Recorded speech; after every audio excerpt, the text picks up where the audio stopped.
Olá, boa noite. Macro-região onde Patos de Minas está inserida permanece na onda verde do Minas Consciente. Criança é encaminhada ao atendimento médico após ser espancada pelos pais. A violência teria sido motivada porque eles suspeitaram que ela teria tido relações sexuais com outras crianças da mesma família. Projeto Olho Vivo Cidadão promete melhorar segurança na cidade. Polícia Militar registra ocorrência de tráfico de drogas no bairro Lagoinha. Detran passa a contar com um sistema de agendamento eletrônico. A informatização de processos. Prefeitura de Patos de Minas confirma mais um óbito por Covid-19 e mais. Família tem casa incendiada, passa por dificuldades e pede ajuda. Cruzeiro vence em estreia de Filipão. E Mamoré vira o jogo e consegue sua primeira vitória na competição. Esses são alguns dos nossos destaques. Fique ligado.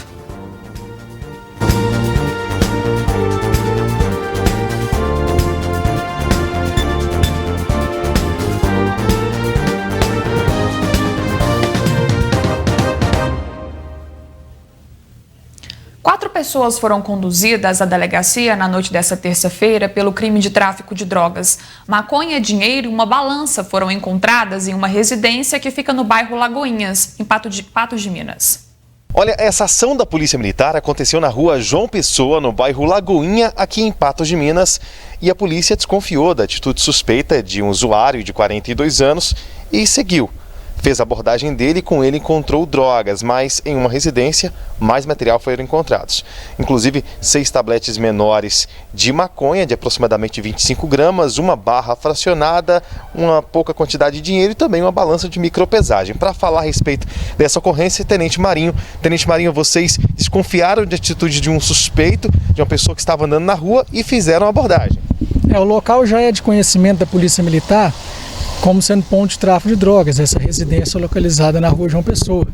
Inclusive, ela já foi alvo aí de disque denúncia anônima 181, que relata a prática do tráfico ilícito de drogas no local. Então, a Polícia Militar, mais uma vez, aí no combate ao tráfico de drogas, durante esse monitoramento e patrulhamento nas imediações dessa residência, visualizou o momento que o indivíduo saiu de lá apressadamente. Ele foi abordado e com ele foi localizado um pequeno tablete de maconha. Ele realmente relatou que havia adquirido a droga naquele momento, naquele endereço. Nós ingressamos na residência em razão da situação de flagrância. Nos deparamos lá com 3 indivíduos fazendo um fracionamento desse tablete de maconha que foi localizado. Assim que eles perceberam a presença da polícia, pegaram esse material e evadiram correndo para os fundos da residência, onde eles arremessaram no outro lote uma barra de maconha fracionada e também uma balança de micropesagem. Nós ingressamos na residência, fizemos a contenção dos 3 indivíduos, sendo um maior e 2 menores, localizamos essa droga que havia sido arremessada e no veículo de um deles, que estava estacionado ali na frente da residência, com o apoio e o auxílio do cão de faro, nós localizamos também no painel do veículo mais tabletes de maconha fracionados. E em razão dessa circunstância, os 3 que estavam na residência foram presos por tráfico de drogas e associação ao tráfico de drogas e o usuário preso pelo posse da droga para consumo pessoal. Agora, são 2 menores de 17 anos, um usuário de 42 e a pessoa que seria o traficante cabeça ali de 30 anos. Eles estariam usando esses 2 adolescentes para praticar o tráfico de drogas? Na verdade, a residência ela é pertencente a um dos adolescentes. E ele já foi apreendido aí diversas vezes pelo crime de tráfico de drogas, inclusive também na posse de arma de fogo. E os 3 associaram-se para praticar naquela residência o tráfico. Os 3 vão responder por tráfico de drogas e associação ao tráfico de drogas e o maior também pelo crime de corrupção de menores, porque ele praticou esse ilícito penal aí juntamente com 2 menores de idade. Então os 3 foram presos em razão desses crimes, foram apresentados aqui na delegacia e vai ficar aí a apreciação do delegado de polícia. A Polícia Rodoviária Federal prendeu ontem à noite um homem de 18 anos que estaria com uma motocicleta adulterada. A prisão aconteceu na BR-365, aqui em Patos de Minas. De acordo com a PRF, o veículo estava emplacado com a identificação de uma motocicleta Honda de cor branca, quando, na verdade, os policiais constataram que a original é uma CG 150 Titan de cor azul. Diante das evidências, o suspeito de adulteração foi encaminhado para a delegacia de plantão. Uma criança de apenas 11 anos precisou ser levada para a UPA após ter sido espancada pelos próprios pais. O fato aconteceu na tarde desta quarta-feira no bairro Ipanema, em Patos de Minas. O crime teria acontecido porque a criança estaria praticando sexo com outras 3 da mesma família. Olha, esse fato teria acontecido no bairro Ipanema, aqui em Patos de Minas. As primeiras informações, até porque nós conversamos com um policial militar que não pôde passar mais detalhes, até porque o responsável por falar a respeito desse assunto é o comandante do turno que está em diligências. O que se sabe até agora é que essa criança de 11 anos, ela mesma questionou a polícia. Ela contou que teria apanhado dos pais.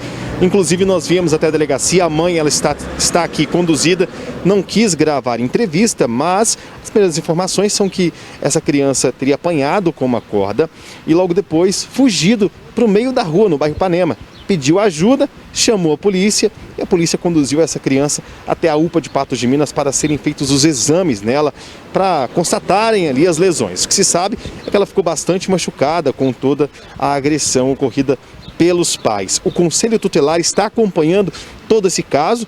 Há também aí uma história que está sendo contada de que essa criança de 11 anos teria abusado sexualmente de outras 3 crianças da família. Essa é a versão passada aí pelos genitores, ou seja, pela mãe, né, que só bateu no filho porque o filho estaria praticando esse tipo de ação, mas a mãe foi presa. Ela vai responder agora por lesão corporal e todo esse fato, se houve o crime de estupro ou não, provocado por essa criança, isso deve ser investigado pela Polícia Civil.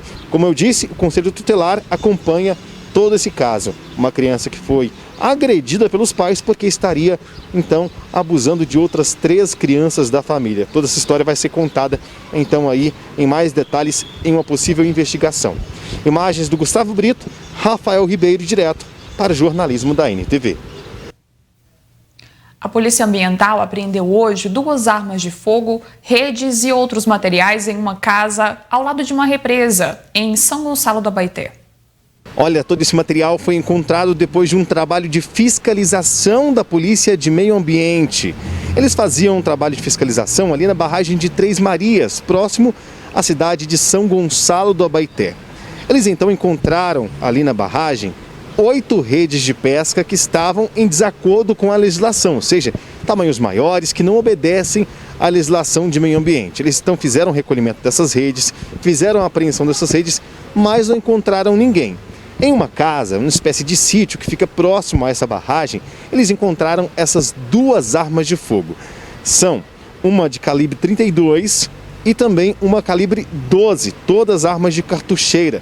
A polícia também encontrou vasto material para recarregar essas armas, como vários cartuchos, espoletas, pólvoras, ferramentas utilizadas para recarregar esses cartuchos. Todo esse material foi recolhido, trazido para a delegacia de plantão de Patos de Minas e nenhum suspeito até agora foi identificado pela polícia.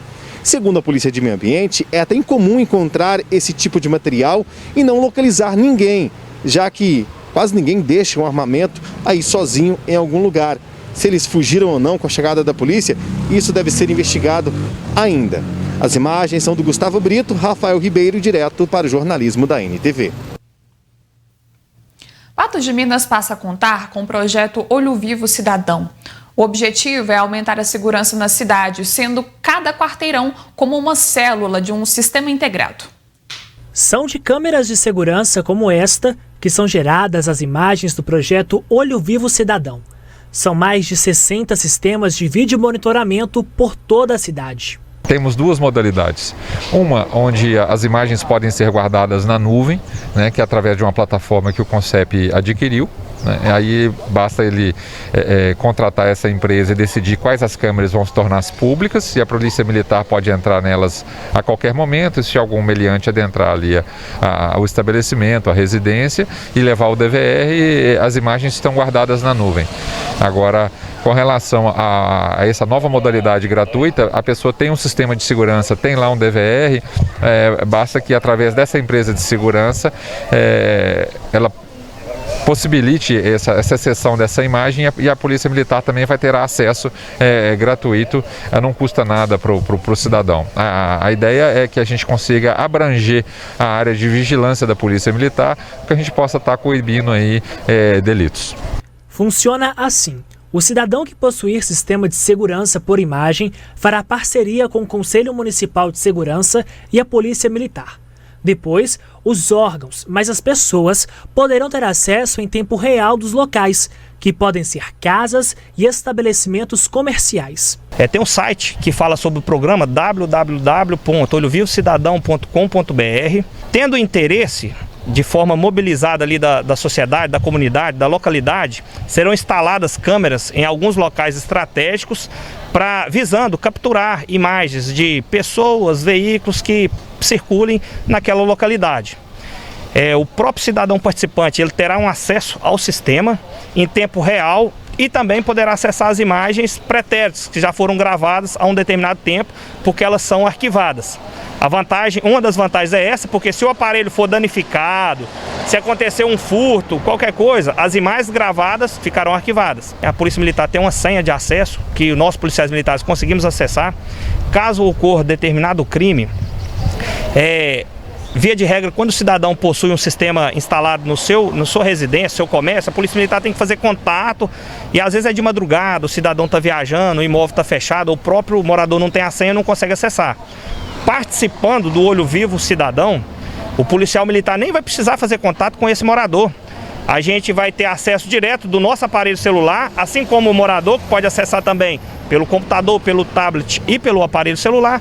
E o policial militar vai conseguir capturar essas imagens e verificar, às vezes, as características de determinada pessoa que foi denunciada. Se algum crime ocorreu e o infrator tenha passado por aquela localidade, o policial militar vai conseguir resgatar essas imagens. Para quem já aderiu ao projeto, a expectativa é de que a segurança aumente.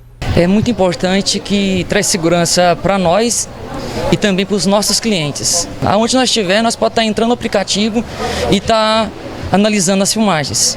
É uma atividade muito importante, cada vez mais aumentando a segurança do cidadão aqui em Patos de Minas. A nossa proposta é expandir cada vez mais o nosso projeto e também levar para as demais cidades aqui pertencentes ao 15º Batalhão de Polícia Militar. Depois do intervalo, Justiça adere cada vez mais à informatização de processos e Detran passa a contar com sistema de agendamento eletrônico.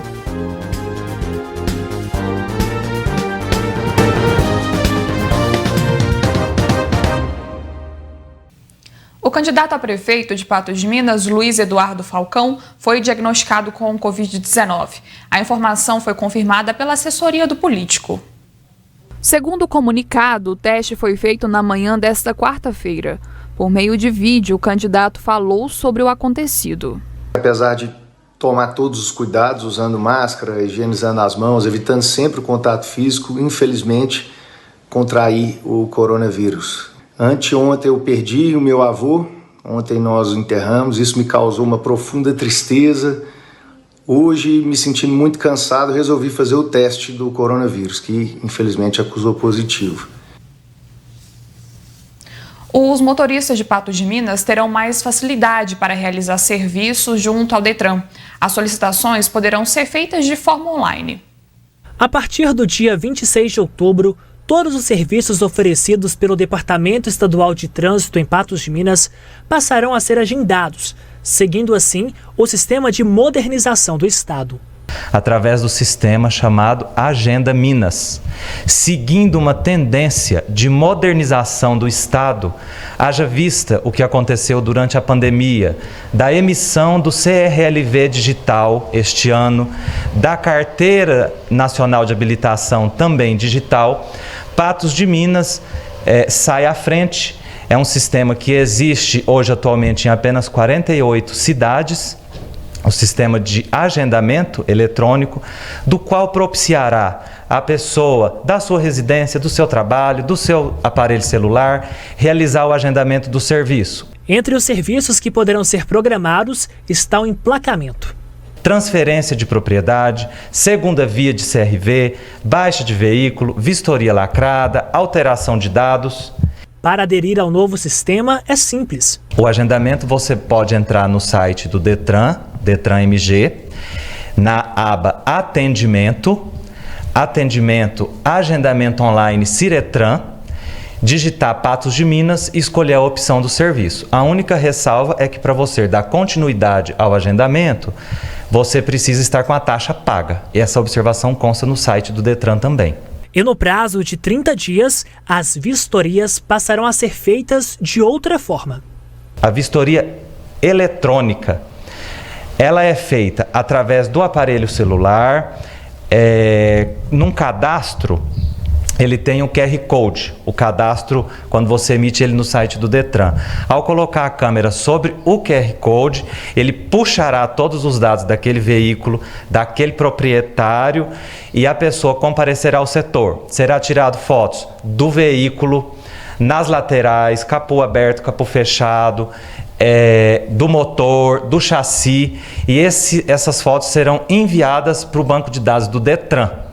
O veículo, somente uma vez aprovado, preenchido todos os requisitos, passado na vistoria, que posteriormente será emitido o documento dele. Ressalto que esta semana está sendo realizado um mutirão de vistorias, do qual nós constatamos de realizar esse mutirão para que não haja gargalo a partir do dia 26. O uso da plataforma Processo Judicial Eletrônico já é realidade em muitas cidades em Minas Gerais. Em Patos de Minas, a virtualização já acontece em diversas varas. Outras 32 comarcas foram contempladas com a iniciativa. A intenção do Ministério da Justiça já era de transferir processos judiciais físicos para meios virtuais. A digitalização acontece em todo o Brasil e muitas audiências já são feitas de forma online. No setor pré-processual, a tecnologia irá otimizar os serviços. Nós podemos, na área econômica, nós podemos citar a diminuição que o Estado vai ter com o custo, com as despesas para o funcionamento da justiça. E para o cidadão vai ser excelente, porque a virtualização, ela faz o tempo de duração dos processos diminuir, com um ganho muito grande para o cidadão que busca a justiça e quer uma resposta rápida para o seu problema. Com a virtualização da justiça ocorrendo em Minas Gerais, cidades como Lagoa Formosa, Varjão de Minas e São Gonçalo do Abaeté, que dependem da comarca de Patos de Minas para realizar os processos judiciais, vão ser beneficiadas. Isso porque clientes e advogados vão resolver tudo através da internet, sem precisar fazer uma viagem para vir até o Fórum de Patos de Minas. Outra das melhorias que a gente pode observar é atender o cliente sem estar em outra comarca. Por exemplo, eu aqui em Patos de Minas consigo atender um cliente do Rio Paranaíba, do Carmo ou de qualquer outra comarca. A virtualização dos processos físicos também ajuda na contagem dos prazos, porque o sistema ele é mais ágil, não é tão mecânico quanto era o processo físico, né? Então a contagem dos prazos ela é eletrônica, ela é automática. Algumas varas do Fórum de Patos de Minas já estão utilizando esse novo sistema informatizado. Apenas processos penais ficarão por último com relação à virtualização. Nós começamos lá com os processos de família em agosto. Estamos avançando com a virtualização dos físicos e dos processos da Fazenda Pública.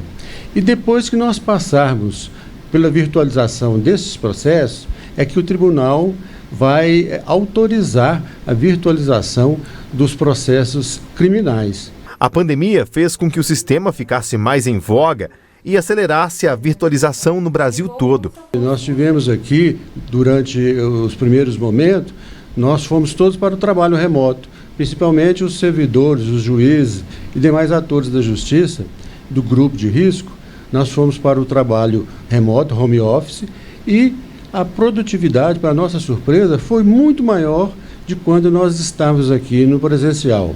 Mas, de qualquer forma, eu acho que vários fatores influenciaram para que o tribunal tomasse essa decisão de virtualizar todos os processos físicos. No próximo bloco, a gente mostra quem são os ganhadores do Cidade da Sorte e o drama de uma mãe que aguarda o procedimento cirúrgico para sua filha.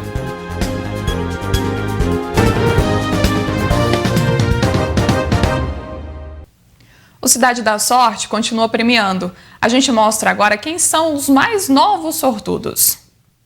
No último domingo, muitos patenses foram contemplados com os prêmios do Cidade da Sorte. No primeiro prêmio, uma TV 32 polegadas. O sortudo foi o Adélio Lázaro Rodrigues, mas quem veio representar ele é o nosso colaborador e, por sinal, filho, o Lindomar Lázaro. É uma alegria imensa estar ajudando o próximo, né, principalmente, né? E também dando presentes para o meu pai, né? Que ele fez aniversário, fez 8 dias no domingo, quer dizer. E também fiz mais um ganhador, que foi a minha irmã também. Então já são 2 ganhadores na família. Então que Deus continue abençoando o Cidade da Sorte. E no segundo prêmio, uma TV 43 polegadas e 2 sortudos. Olha só, a Maria Messias e o Clério Martins de Oliveira. Desde o início, quando começou o Cidade da Sorte, eu venho contribuindo, né, com amor e alegria e fazendo a minha parte. Eu sei que é um trabalho maravilhoso. Deus abençoou, eu fui sortudo com a minha colega. É uma emoção muito grande. Pode comprar e acreditar que a sorte vem. E no terceiro prêmio, uma TV 50 polegadas. A sortuda foi a Maria Aparecida Silva Santos, mas quem veio representar ela foi o seu José Marins, nosso colaborador aqui no Cidade da Sorte. Que eu fiquei muito satisfeito, né? Porque é uma freguês que de toda semana me compra, né? De boa vontade, até a boa vontade de ajudar a Casa da Colhida, né? E olha só, no quarto prêmio, 2 motos Honda Pop pararam na garagem, sabe de quem? Do Juscelino José de Souza. Mas quem veio representar ele foi a Silene Aparecida. A gente não estava acompanhando e ele nem acreditou quando o moço ligou. Mesmo assim, ele não acreditou. Sabe quando ele veio acreditar? Quando minha filha conferiu para ele tudo certinho, aí sim que ele acreditou. Pode comprar e acreditar que cumpre sim o prometido. E ainda teve 10 giros da sorte. Olha só quem ganhou: do Rafael Moreira da Silva, o Juliano Dias de Oliveira, a Neuza Maria Fernandes Silva, a Luísa Bete da Silva Barbosa, o José Basílio Neto, o Edmar Batista Silva, o Sérgio Martins, a Maria das Dores Araújo, o Jurandir Rodrigues e a Luísa Santos. E ainda no próximo domingo você concorre a muitos prêmios. No primeiro prêmio, um cooktop mais um micro-ondas. No segundo, um notebook. No terceiro, uma Honda Pop. E no quarto prêmio, uma Honda Bis, além de 10 giros da sorte. 10 multiprocessadores podem parar aí na sua casa. Cidade da Sorte vai ao ar todos os domingos a partir das 11 horas da manhã pelo Facebook, @Cidade da Sorte, pelo YouTube, Cidade da Sorte, e também você nos acompanha pela nossa FM 105,9. Nós esperamos por você. Uma mãe desesperada procura ajuda para a filha de 28 anos que precisa passar por um procedimento cirúrgico. Ela está na fila do SUS, mas a espera tem sido angustiante. Pois é, a moça que aparece nas imagens é a Karina Dayana da Silva, de 28 anos, uma moça jovem que vem lutando com o problema desde o ano de 2006, quando ela fez a sua primeira cirurgia. Ela tirou um pedaço aí do crânio, foi colocado em outra parte do corpo para depois ser colocado novamente na cabeça, só que depois disso ela teve várias complicações. Essa jovem está reclamando de algumas dores, como dores de cabeça, abdômen, náuseas, dores na mão, e teve várias complicações. Eu vou conversar com a mãe dela agora, que é a Maria Lúcia, que pediu ajuda ao nosso jornalismo, até porque desde 2006, quando ela fez a cirurgia, ela melhorou um pouco por causa da fisioterapia, mas vem vivendo com um drama muito ruim, né? Com um drama muito ruim, e o qual ela deu várias convulsões de desmaiar, que a gente achava que ela estava perdendo ela. E já foi vários pedidos para a secretaria, inclusive o primeiro pedido dela que foi para a secretaria, eles sumiram esse pedido lá. Eles me autorizaram a ir lá assinar, eu assinei a autorização da menina, e eles sumiram os papéis depois que não contavam os papéis dessa paciente na secretaria. Agora, para o pessoal que está em casa entender, ela tirou um pedaço do crânio, colocou em outra parte do corpo. Do lado esquerdo. Para reconstituir. Para reconstituir. E até hoje ele ficou pegando em cima do quadril dela, o qual de vez em quando incha, ela sente muita dor, que de qualquer maneira ele tem que ser tirado. Então, dia 30 agora de setembro, ela teve um retorno no regional, o qual o médico pediu com urgência. Esses papéis já foi para Belo Horizonte. Então, quinta-feira da semana passada, eles alegaram que os papéis voltaram porque não tem mais vaga para fazer essa cirurgia. Se é uma cirurgia de urgência. É uma cirurgia de urgência que está demorando demais e ela está sofrendo. O que ela sente? Porque você disse, parece que ela demorou a voltar a conversar. Sim, ela demorou a voltar a conversar, ela demorou a voltar a andar. E o que ela sente hoje? Ela sente dormência na boca, ela sente dormência do lado direito. Foi preciso de colocar, no dia 17 de junho, foi preciso fazer a segunda cirurgia para colocar uma válvula, que ela precisava dessa válvula. E dia 17 de junho ela fez a cirurgia e colocou a válvula. Só que não ela colocar a válvula, tirou a retenção do líquido da cirurgia dela. E no que tirou a retenção do líquido, baixou. A parte não tem osso, tá só a pele, não tem osso. Então tá prensando o cérebro dela e pode tirar a oxigenação do cérebro dela. Ela pode entrar em coma, ela pode perder a visão, ela pode perder a fala, ela pode perder o movimento do corpo dela. E se demorar muito, perder a vida também. Perder a vida também. Olha, a gente está aqui com um papel na mão que foi enviado pelo médico e aqui fala sobre essa cirurgia que ela precisa passar. A Karina Dayana, ela precisa passar por um procedimento chamado cranioplastia, que é para colocar o osso que está em outra parte do corpo na cabeça novamente. E aqui pede com urgência. A gente vai continuar acompanhando esse caso, buscando respostas através da Secretaria de Saúde e também dos hospitais aí responsáveis por esse caso. E voltamos então para os estúdios. É com vocês. Nossa equipe entrou em contato com os setores responsáveis repassando esse caso, mas até o momento não recebemos nenhum posicionamento. A seguir, a análise da notícia. Patos de Minas permanece na onda verde do Minas Consciente.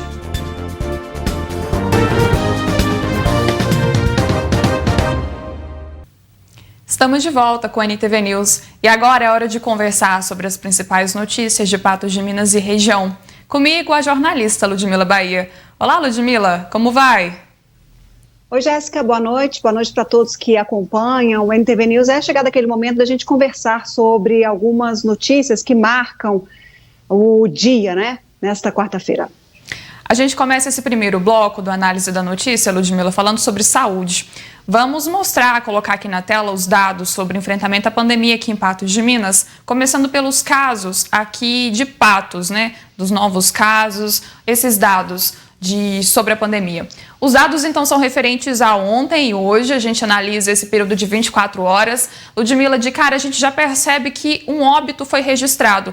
Ontem a gente conversou sobre isso aqui no NTV News, falei com o Odaí, que dois óbitos tinham sido contabilizados no boletim estadual e eles ainda não haviam sido contabilizados no boletim de Patos de Minas. Hoje a gente percebe, então, que um óbito a mais já está registrado. Está tendo essa divergência de dados e essa lentidão da prefeitura atualizar junto com o Estado quando se trata de óbitos confirmados da Covid-19. É o que a gente vem acompanhando nas últimas semanas, o Estado primeiro confirmando e a prefeitura posteriormente colocando nos boletins municipais. E hoje, infelizmente, mais uma morte confirmada pelo boletim municipal. E, conforme você disse, no estadual tem mais mortes confirmadas em Patos de Minas e a gente segue aí no compasso de espera e até o que a prefeitura vai fazer. Até mesmo que a gente já falou reiteradas vezes aqui, que é a prefeitura quem informa o Estado e não o contrário, até mesmo porque depois que há essa confirmação é uma questão burocrática para a questão de registro e esses boletins nos servem como parâmetro até para que possamos perceber como está a situação da pandemia no município, para que nos lembremos de tomarmos todas as medidas necessárias de precaução, bem como os governantes também. Até porque, Jéssica, eu estava dando uma olhada na curva de contaminação em Patos de Minas, da taxa de incidência da Covid-19, e ela em nenhum momento assumiu ou um momento de platô em que fica só aquela curva, né, em que fica só aquela reta, ou queda, há uma ascendência somente nessa curva. E aí dá para a gente ver na tela esses números confirmados também. A gente tem mais 26 novos casos registrados nas últimas 24 horas. Passamos aí dos 2.700 doentes. Ainda bem, mais 2.451 dessas pessoas que foram contaminadas e já estão curadas. Mas olha só, temos mais pessoas se recuperando em casa com relação aos números de ontem, mais 21 pessoas em isolamento domiciliar com relação aos casos internados. Uma pessoa deixou a UTI, a gente tem menos pessoas internadas em Patos de Minas com Covid-19. A gente vai agora para a segunda tela, que é a questão da ocupação hospitalar. É aí que a gente consegue entender como que está, né, a ocupação aqui em Patos de Minas, até porque Patos de Minas é referência e recebe pacientes de muitas outras cidades. Ludmila, logo de cara, a ocupação total teve um aumento, né? E é expressivo. Teve um aumento, Jéssica, mesmo com a queda aí de pacientes confirmados e suspeitos somente de Patos de Minas, mas aí levando em consideração outras pessoas, outros doentes vindos de outras cidades que estão internados em Patos de Minas. E aí a maior parte dessa ocupação, aí quando a gente confere esse percentual, está em leito clínico. Olha lá, ontem, está em leito de UTI, ou são os mesmos percentuais aí. Olha só, Jéssica, quando a gente vê ontem com hoje, ontem eram quase 45 pessoas, hoje quase 31 pessoas%, né, de ocupação. Ontem 46% de ocupação de UTI, mesmo percentual de hoje. Com relação a leitos clínicos, um percentual menor com relação ontem. E UTI também, só que com relação à ocupação total, aí a gente tem um percentual maior nesse parâmetro e nesse retrato exposto pela Prefeitura de Patos de Minas, quando temos aí mais pessoas internadas com Covid-19 de outras cidades. Pois é, agora a gente mostra o boletim de Lagoa Formosa. Durante essa semana, a cidade registrou um número menor de casos, né, ao longo dos dias. 2 pacientes, 3 pacientes. Agora a gente já tem um número maior de casos registrados de ontem para hoje. E em Lagoa Formosa, mais uma pessoa ainda continua internada em leitos de UTI. Provavelmente aqui em Patos de Minas, né, visto que Lagoa Formosa não possui esse tipo de ocupação hospitalar. Sim, os pacientes de Lagoa Formosa são direcionados a hospitais de Patos de Minas, sim, e a gente tem aí mais uma pessoa internada em leito clínico e um número que chama a atenção também de infectados nas últimas 24 horas. Com relação a óbitos, é aquela questão burocrática, de novo, em que a Prefeitura aguarda somente aí a notificação, o registro oficial no boletim epidemiológico estadual para depois a confirmação no seu boletim municipal, Jéssica. É aquela questão que não cede, indo ao contrário de muitas cidades de Minas Gerais, em que a gente percebe uma redução da Covid em Patos de Minas, em Lagoa Formosa, em outras cidades da região, não é a realidade. E ainda mais, onda verde se confirmando novamente, é um alerta ainda maior para que as pessoas tomem todos os cuidados devidos, porque a gente quer noticiar o quanto antes aqui que houve uma mudança, que houve queda, que essa curva não está mais ascendente, pelo contrário. Então, assim, depende do comportamento de cada um, de cada pessoa mesmo, e, obviamente, dos gestores aí estarem atentos, fiscalizando todos os seus munícipes, para que a gente possa ter um mínimo que seja de tranquilidade. E isso que você falou, a gente é o nosso assunto agora. Patos de Minas continua, pelo menos pela sua macro-região, na onda verde do Minas Consciente. A gente tem a imagem do mapa, Ludmila. E, além disso, outras macro-regiões, a oeste, a sul e a leste, também passaram a integrar a onda verde do Minas Consciente. E esse é o novo mapa que foi postado na página inicial do programa, né? Então ele já está um pouquinho mais colorido de verde. A gente não conseguiu encontrar até o fechamento da edição a micro-região de Patos de Minas, se poderia haver alguma mudança, né? Então, baseado na macro-região, Patos de Minas continua, mais algumas regiões integram também a onda verde do Minas Consciente, mas o cuidado permanece, porque às vezes a sensação é de que quanto mais o mapa vai ficando verde, mais a gente pode, né, fazer tudo o que a gente fazia antes, sem cuidado, e muito pelo contrário. Isso aí, Jéssica, 64% das cidades mineiras, portanto, estão na onda verde.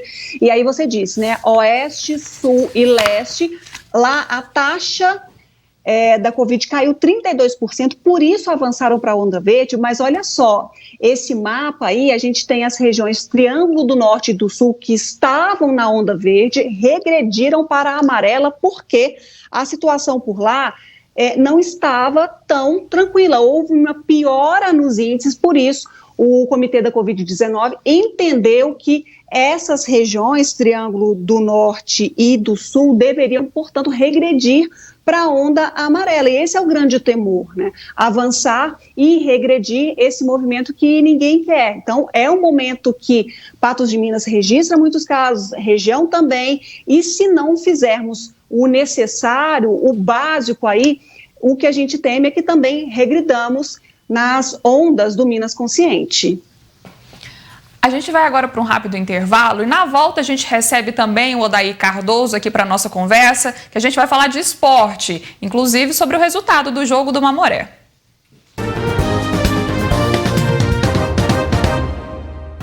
Agora é hora de esporte aqui no NTV News. Comigo a Ludmila novamente e também o jornalista Odair Cardoso. Oi, Odair, boa noite. Oi, Jéssica, boa noite para você, boa noite para Ludmila. Vamos lá, né? Tivemos aí uma quarta-feira de futebol, tivemos Mamoré, tivemos ontem o Cruzeiro, que depois de muito tempo voltou a vencer. Vamos lá, vamos falar de futebol. Pois é, a gente começa falando sobre o Cruzeiro. O Felipão chegou ao Cruzeiro e fez o que era mais importante, pelo menos de imediato, né? Que era vencer. A Raposa foi até Ponte Grossa, no Paraná, e superou o Operário por 1-0. E o Felipão falou sobre isso. O resultado foi sem ilusões para o comandante Luiz Felipe Scolari. Questionado sobre a saída da zona de rebaixamento, o técnico foi realista sobre o momento do Cruzeiro e apontou que o importante agora é deixar a situação incômoda que o clube atravessa e ir caminhando passo a passo. Sobre a equipe, eu não tenho muita coisa para falar, porque são 2 dias que eu cheguei. Eu apenas conversei um pouco com os jogadores, tentei dar a eles um pouquinho mais de confiança. Nós temos um projeto, esse projeto é interessante. É difícil a gente dizer para vocês tudo aquilo que nós conversamos e que tivemos a possibilidade de idealizar e que podemos fazer. Então, o primeiro passo, os passos que nós precisamos dar são muito grandes, muito grandes. Hoje foi um pequeno passinho e temos aí uma infinidade de situações para melhorarmos, para não termos a dificuldade que nós estamos passando. Mas eu estou contente com o grupo que eu encontrei. Eu tenho algumas situações que ainda vou conversar com o presidente para a gente tirar o pé desse atoleiro em que nós estamos e ver se a gente consegue realmente fazer o idealizado pelo projeto. O Cruzeiro está hoje a 11 pontos da Ponte Preta, atual 4ª colocada, com 26. Matematicamente, a Raposa precisaria de uma campanha com rendimento superior a 75% para conseguir a classificação à Série A, algo que também dependeria do desempenho dos times que estão na frente. Estou com barro até o pescoço, entendeu? Tô lá embaixo. Eu primeiro tenho que sair de onde eu estou, de onde nós estamos, porque hoje eu faço parte desse grupo. Então ainda faltam muitos e muitos jogos e muita qualidade, muito treinamento, muitos pontos para que a gente possa sair dessa situação. Eu primeiro entendo que nós devemos fazer isso, jogo a jogo, ponto a ponto, objetivo a objetivo. Então hoje ganhamos uma posição, se não me engano, estou enganado. Então temos que jogar já no domingo para ganharmos uma outra posição ou 2 posições. E assim vamos ir melhorando. Porque o jogo de hoje a gente ganhou e não foi de muita qualidade nossa, não. Foi de entrega, foi de luta, foi de colocação, foi de situações que a gente trabalhou ontem e que aconteceram e que os jogadores estavam posicionados, mas falta muito, gente. Então, eu acho que nós não vamos comemorar nada, não muito essa vitória assim, mas porque nós estamos lá embaixo. Falta-nos muito e vamos atrás disso. No futuro, a gente pode falar alguma coisa diferente. Se tivermos qualidade, se conseguirmos o nosso primeiro objetivo, que é estarmos saindo dessa situação. Pois é, Ludmila, Odair, a situação do Cruzeiro é nada fácil, né? E agora eu imagino que o Luiz Felipe traz um pouquinho de esperança para os torcedores, mas esse caminho aí vai ser complicado, né? O que será que resta a ele fazer para conseguir colocar o time em uma posição melhor? Ô, Jéssica, o Filipão tem muita razão e ele está certíssimo de pôr o pé no chão e falar não é a hora de ficar realmente aí entusiasmado com uma vitória por 1-0, até porque o Cruzeiro jogou muito mal, o time vem muito mal aí numa sequência sem vitórias. E ontem, um primeiro tempo horrível, um segundo tempo também sofrível. O Filipão ali ainda não conhece o time, ainda não conhecia o time, fez um treino e meio apenas aí nessa chegada dele. E aí, durante o jogo, com informações que vão chegando ali para ele foi montando, né, chamando outros jogadores que estavam no banco de reserva para substituir aqueles que estavam indo tão mal naquela partida. O Cruzeiro é desorganizado, né? O Cruzeiro é um time muito desorganizado no seu setor de ataque, o meio de campo não trabalha bem ali para chegar à frente, ou seja, nós temos aí uma dificuldade muito grande para o Filipão, e ele está corretíssimo quando ele diz que não vamos comemorar esse gol de 1-0, foi bom, foi, 3 pontinhos para a conta da Raposa. Mas isso é muito cedo, até porque é uma árdua caminhada. Ele já coloca esse pé no chão sabendo do elenco que ele tem. Ele já é muito 2 passos atrás antes de poder fazer qualquer projeção, justamente porque ele sabe do elenco que ele tem, ele sabe o time que ele tem na mão e sabe o trabalho que ele vai ter para poder concluir como ele disse, um projeto, para chegar num projeto e almejar melhorias aí nessa Série B, até porque o momento não é nem, como ele acabou de dizer aí, não é nem de pensar em acesso, é de se manter na Série B, porque o Cruzeiro corre risco de cair para a Série C. Então, assim, alguém vai dizer, mas já teve o dedo do Filipão. Não concordo que tenha tido o dedo do Filipão com apenas um treinamento ou um treinamento e meio. Teve a presença do Filipão, isso é um fator motivador para qualquer jogador que está em campo, né? Então, isso sim é um ganho para o Cruzeiro ter, e para esses jogadores, né, motivado ali de ter um multicampeão, um cara que ganhou tudo, que jogou estaduais, brasileiros, Libertadores, mundial para o Brasil, né? Da outra vez que ele esteve no Cruzeiro, ele saiu do Cruzeiro justamente para comandar uma seleção brasileira que foi campeã em 2002. Ou seja, essa presença dele significa muito, mas ele vai ter muito trabalho, um árduo caminho aí pela frente com a Raposa, porque o time é muito ruim. Olha só, eu também concordo com o Odair que não teve nenhum tipo de dedo do Filipão aí, porque também ele não faria milagre em um dia treinando a equipe para montar uma equipe com o que ele tem à disposição e mostrar trabalho, mesmo porque eu apenas ouvi o jogo, eu não vi, mas eu ouvi o jogo, e do que eu ouvi foi mais uma apresentação muito longe do que é esperado de um time da envergadura do Cruzeiro. Logicamente, a presença dele colocou os jogadores para correr e foi aquela dose a mais, um pouquinho de injeção ali, porque na minha avaliação o Cruzeiro está numa UTI complicadíssima, numa temporada catastrófica, totalmente desorganizada. A gente percebe até pelos próprios jogadores em campo que não sabem bem ali o que estão fazendo ou o que devem fazer, e vai ser assim uma campanha para o Filipão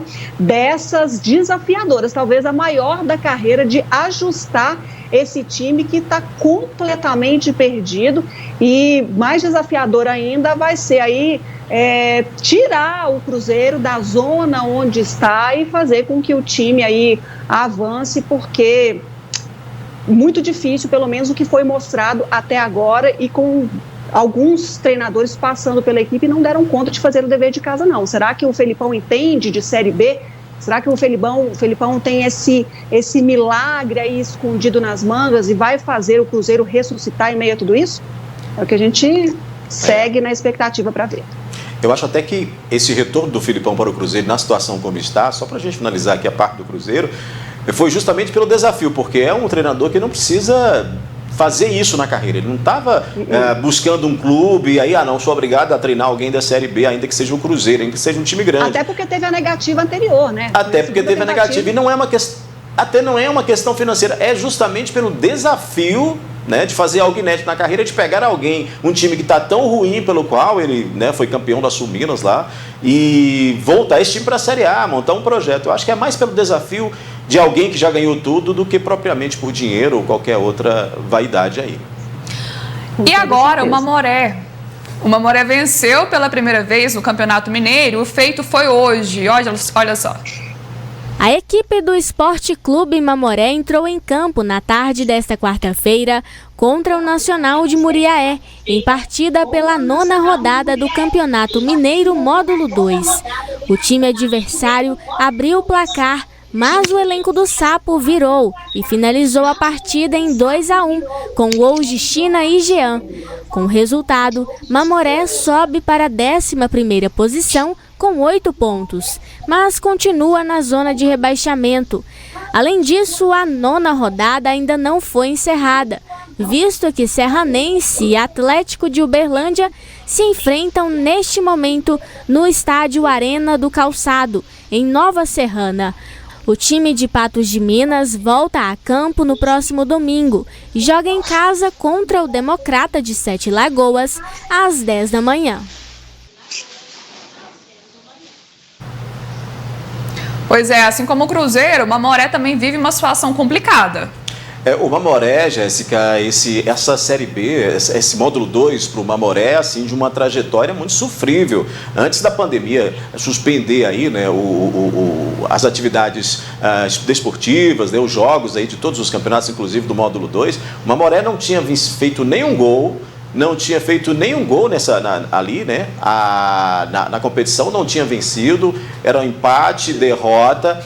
Voltou um time obrigatoriamente reformulado para as 5 últimas rodadas, aí empatou de novo, até chegou a fazer gol na última partida, na partida anterior a essa, mas empatou novamente e precisando vencer para escapar da zona da degola. Hoje foi um jogo realmente muito diferente, porque o primeiro tempo foi um primeiro tempo também sofrível para duas equipes, embora o Mamoré foi melhor. Eu vi esse jogo, o Mamoré chegou a ser melhor em alguns momentos do que o Nacional, né, os donos da casa, né, chegou a ser melhor ali nos 30 minutos, jogando até melhor. Só que aos 40 ou ali aos 35 depois, o Nacional começou a acertar o time e acabou partindo para cima e conseguindo fazer ali o gol, sair na frente no marcador, inclusive pela lei do ex, né? Já que o Mock, ele jogou aqui no Mamoré, né? O Jonathan Mock. E aí já ficou aquela coisa, né? Agora já era, não podíamos perder, e aquela coisa toda, isso o torcedor, né? Segundo tempo tivemos essa beleza de virada, porque todo jogo de virada, quando o time vence de virada, é maravilhoso, é emocionante, né? Explode de alegria aí o torcedor. E o último gol, inclusive, saiu aos 41, quer dizer, né? Aí o China marcou e o Jean aos 41.